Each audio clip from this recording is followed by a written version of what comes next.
అదే RTV app వార్తల్ని క్షణాల్లో చదివే అవకాశం ఉంటుంది. ఒక న్యూస్ పేపర్, ఒక టెలివిజన్ ఛానల్ మీ చేతుల్లో ఎప్పుడూ ఉంటాయి. నా పేరు సత్యనారాయణ అండి.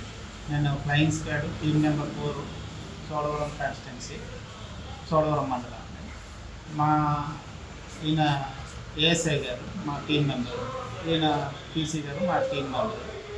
మేము మా విధుల్లో భాగంగా రాత్రి రాయపురాజపేట దగ్గర వెహికల్స్ చెకింగ్ చేస్తున్నాము. చెకింగ్ చేస్తుండగా మాకు ఒక క్రెడిబుల్ ఇన్ఫర్మేషన్ వచ్చింది, పలానా ప్రదేశంలో లిక్కర్ స్టోర్ చేసి ఉందని. ఇమీడియట్గా మేము అక్కడికి వెళ్ళి చెక్ చేయడం జరిగింది. చెక్ చేయగా అక్కడ భారీ మొత్తంలో ఈ మద్యం బాక్సులు సుమారుగా ఒక 120 బాక్సులు ఉన్నాయి. అవి కాకుండా ఒక 73 విడిగా బాటిల్స్ ఒక గోన్ సంచిలో ప్యాక్ చేసి ఉన్నాయి. వెంటనే దాన్ని తీసి మేము పై అధికారులకు కూడా ఇన్ఫర్మేషన్ ఇవ్వడం జరిగింది. వెంటనే అక్కడికి సిఐ గారు, ఎస్ఐ గారు వచ్చి అందరం కలిసి తెచ్చి ఇక్కడ పోలీస్ స్టేషన్కి ఇచ్చామండి, హ్యాండ్ ఆఫ్ చేయడం జరిగింది.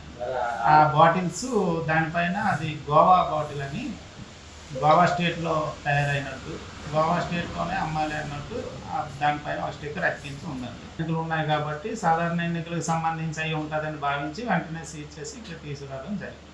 అది అక్రమంగా దాచారు, అది కూడా ఎన్నికలకు సంబంధించిందని భావించి మేము సీజ్ చేయడం జరిగింది. అదుపులో తీసుకున్నారండి? లేదండి, తదుపరి విచారణ పోలీసు వారు విచారణ చేస్తున్నారు. అదుపులో తీసుకున్నారండి ఎవరన్నా? ఇంకా ప్రస్తుతానికైతే లేదండి. అది మరి పోలీసు వారిని మేము పోలీసు వారికి అప్పగించడం జరిగింది. తదుపరి విచారణ వాళ్ళు చేపట్టి తదుపరి చర్యలు వాళ్ళు తీసుకోవడం జరుగుతుంది. మరిన్ని వీడియోస్ కోసం ఛానల్ ని సబ్స్క్రైబ్ చేయండి, లేటెస్ట్ అప్డేట్స్ కోసం వాట్సాప్ ఛానల్ ని ఫాలో చేయండి అండ్ లింక్ డిస్క్రిప్షన్ లో ఉంది.